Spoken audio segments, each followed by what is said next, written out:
Alors Mariupol est une ville complètement saccagée, complètement.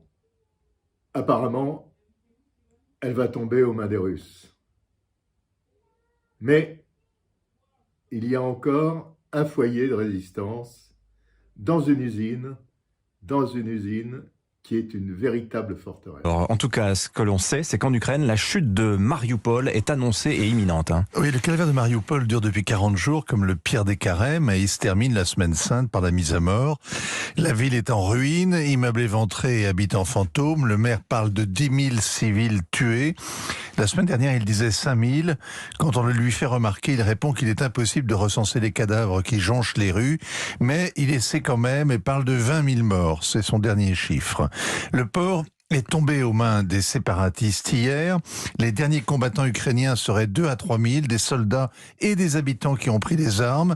Ils sont retranchés dans l'immense complexe industriel d'Azovstal. C'était la fierté des soviets, la plus grande usine métallurgique d'Europe, grande comme le plus étendu des arrondissements parisiens, une forteresse ouvrière et un donjon que l'on dit imprenable avec des kilomètres de galeries, 40 mètres sous terre, une vraie ville souterraine. Ça rappelle Stalingrad, quand l'armée rouge résistait farouchement à la Wehrmacht dans le secteur des usines. La moitié des hommes sont blessés, tous sont épuisés, mais comme cette guerre d'Ukraine défie toutes les règles habituelles, eh bien la brigade s'épanche sur Facebook.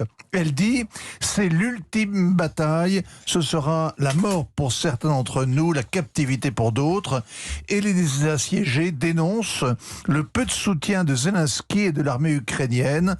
Ils ne disent pas le président, ils écrivent Zelensky. Alors le chef d'état-major ukrainien a répondu en réclamant le silence dans les rangs.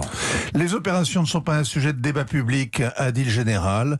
C'est faux, on ne parle que de ça. On en parle sans trop savoir, car autant les autorités de Kiev communiquent sur le malheur des civils qui payent le prix fort, autant elles sont discrètes sur la campagne militaire. La présidence prétend qu'il lui faut des renforts pour briser le siège de Mariupol, davantage d'armement, de formation, de renseignement. Message reçu. Alors ce week-end, les dirigeants de la Commission européenne sont allés à Kiev pour dire que l'Europe restait unie sur l'Ukraine et que l'Ukraine était déjà dans l'Union. L'émotion justifie la surenchère. Boris Johnson a fait pareil, mais il n'est pas venu les mains vides. Il a apporté des missiles anti-navires pour défendre Odessa, a ajouté aux autres équipements lourds finalement livrés comme le système de défense antiaérienne S-300, les obusiers slovaques, le millier de drones rôdeurs ou de drones kamikazes. L'escalade est bien là. Mine de rien, c'est dans un duel à mort que l'Occident s'engage contre le Kremlin. Les freins sautent les uns après les autres. L'enjeu dépasse le sort de Mariupol ou du Donbass. Qu'est-ce qui se passe exactement et surtout les bruits qu'on a entendus du côté de l'usine d'Azovstal? Alors nous sommes avec Jacques Beau, qui est ex-membre du renseignement stratégique en Suisse, qui a été effectivement responsable de l'OTAN pendant quelques années et surtout au moment de la prise du pouvoir en 2014 en Ukraine, où la rumeur, en tout cas, a circulé, je dis la rumeur tant que c'est pas une information, qu'il y aurait eu quelques officiers de l'OTAN, notamment des gens de la DGSE français, des Allemands, des Américains, le général Cloutier. Qu'en est-il exactement, Jacques Beau? Est-ce que vous le savez? Alors dites-moi, sur Mariupol, justement, qu'est-ce qu'on peut dire? Alors, Mariupol, je pense qu'on peut dire que la ville est tombée aux mains des Russes. Elle est dans sa plus grande partie, en tout cas, aux mains des forces, je dirais, de la coalition russe, puisqu'il y a des forces armées russes, mais il y a surtout les forces armées des républiques du Donbass. Et puis les Tchétchènes, bien sûr, qui sont ceux qui ont mené l'essentiel, ou une grande partie, disons, du combat dans les zones habitées. Parce qu'ils sont habitués au combat de rue, je crois, à la guérilla urbaine, si on peut dire. Exactement. Ce sont des spécialistes du combat de localité, et c'est la raison pour laquelle ils ont été amenés sur zone. Maintenant, il reste effectivement le secteur de Azovstal. Alors Azovstal, qu'est-ce que c'est Azovstal, justement? Alors, Azovstal, c'est un immense complexe industriel. Certains disent que c'est le plus grand du monde. Et surtout qu'il y a des souterrains absolument gigantesques. On parle de 24 kilomètres de souterrains qui sont évidemment sous cette installation qui maintenant, que certains décrivent aujourd'hui comme une sorte de forteresse au sud de Mariupol. D'accord. Et puis on estime qu'il y aurait encore plusieurs milliers, c'est des estimations, parlent de 3 000 à 4 000 combattants qui seraient essentiellement des gens des milices Azov, Oui. des paramilitaires en fait ukrainiens. D'accord.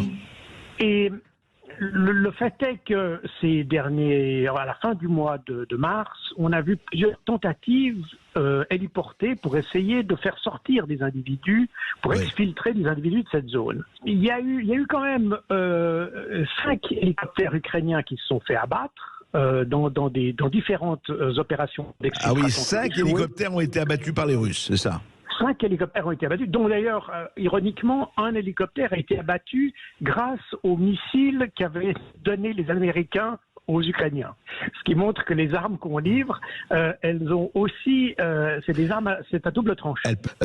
Et on a dit que sur 2 de ces hélicoptères qui ont aidé, il y avait des officiers étrangers, des militaires étrangers.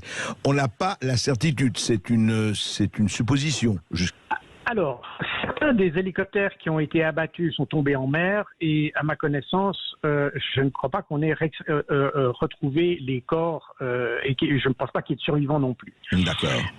Il y a des hélicoptères qui semblent être tombés sur la terre ferme et dont on aurait, ou dont les Russes auraient les pédigrés parce qu'il y avait des cartes d'identité, des documents, des choses comme ça. Oui.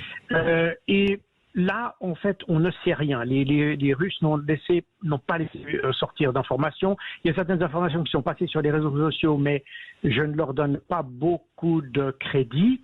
On parle d'officiers étrangers, mais c'est très confus et très contradictoire. Oui.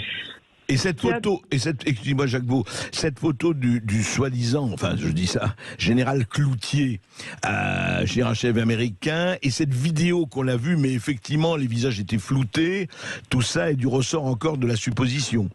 Parce qu'on a nommé le général Cloutier, c'est pour ça. Il a été nommé à plusieurs reprises et puis ça a été démenti. Là aussi, je pense qu'on est un petit peu dans les conjectures à ce stade.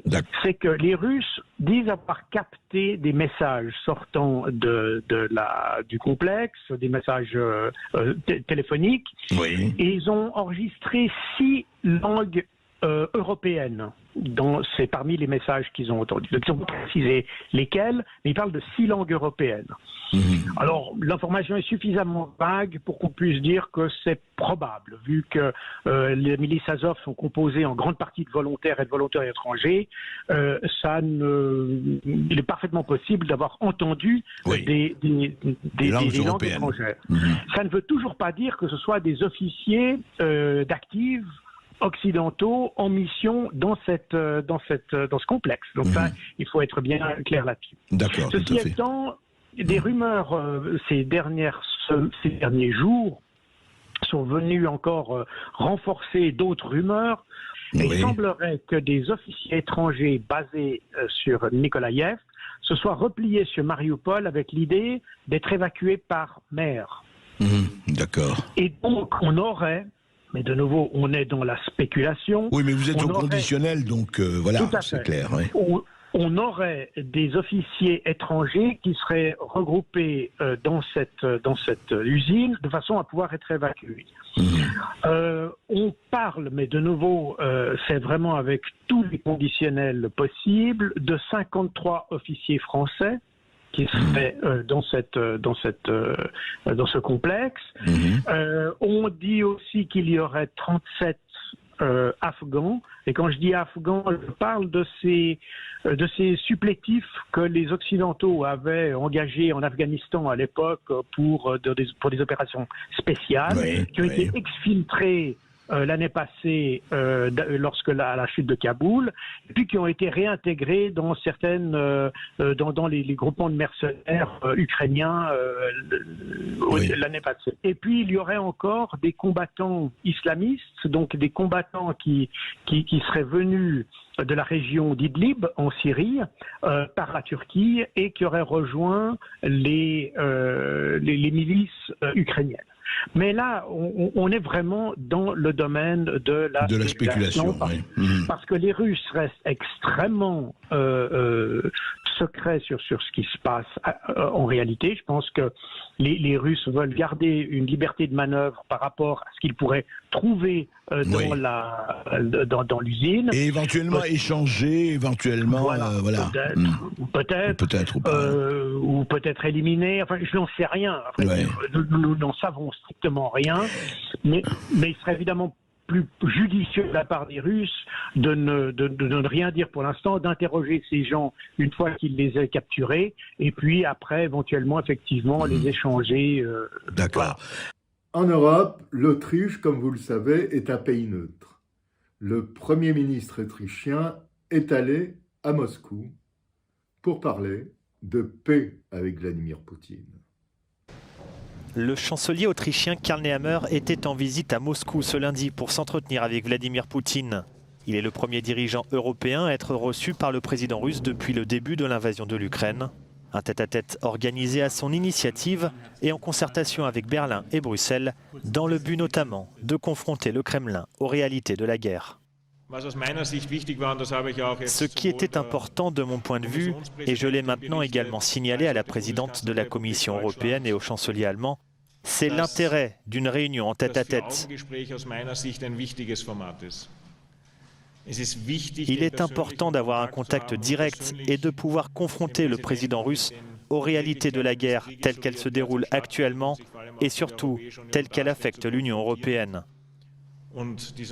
Ce chemin doit se poursuivre afin qu'il n'y ait pas d'ambiguïté sur les conséquences de cette guerre.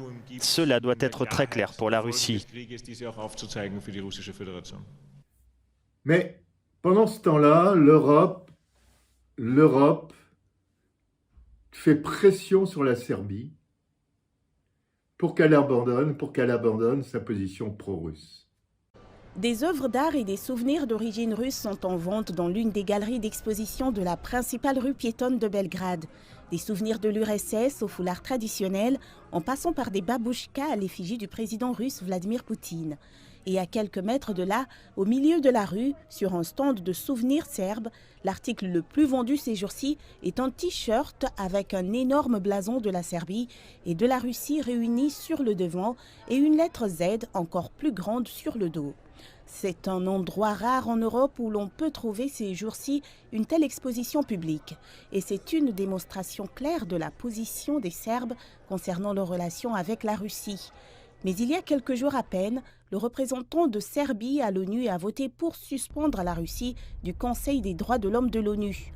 Le président serbe Aleksandar Vučić a déclaré que cela s'était produit parce que l'Occident a effectivement fait du chantage au pays, menaçant de couper son approvisionnement en pétrole s'il rompait le rang. Ils nous ont dit, savez-vous qu'aujourd'hui nous décidons du destin de la Serbie et si vous deviez exempter les sanctions sur le pétrole?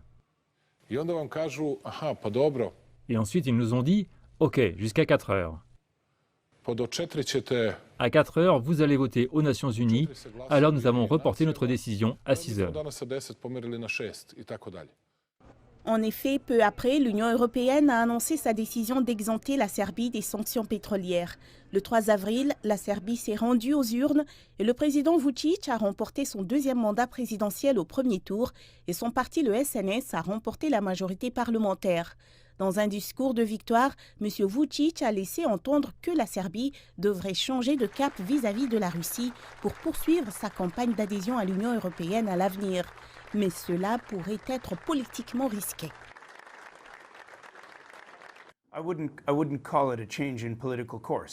Je n'appellerais pas ça un changement de cap politique. Si le président Vučić introduit des sanctions contre la Russie, ce n'est pas un changement de cap, c'est sa retraite en tant qu'homme politique dans ce pays. Parce que les gens de ce pays ne le supporteraient pas. Les liens économiques entre la Serbie et la Russie sont forts, mais pas aussi forts que les liens émotionnels. Les pays occidentaux souhaitent que les dirigeants serbes adoptent une position plus ferme à l'égard de la Russie, à la lumière de la crise ukrainienne. Des manifestations se déroulent partout en Allemagne. Des manifestations pro-russes, figurez-vous.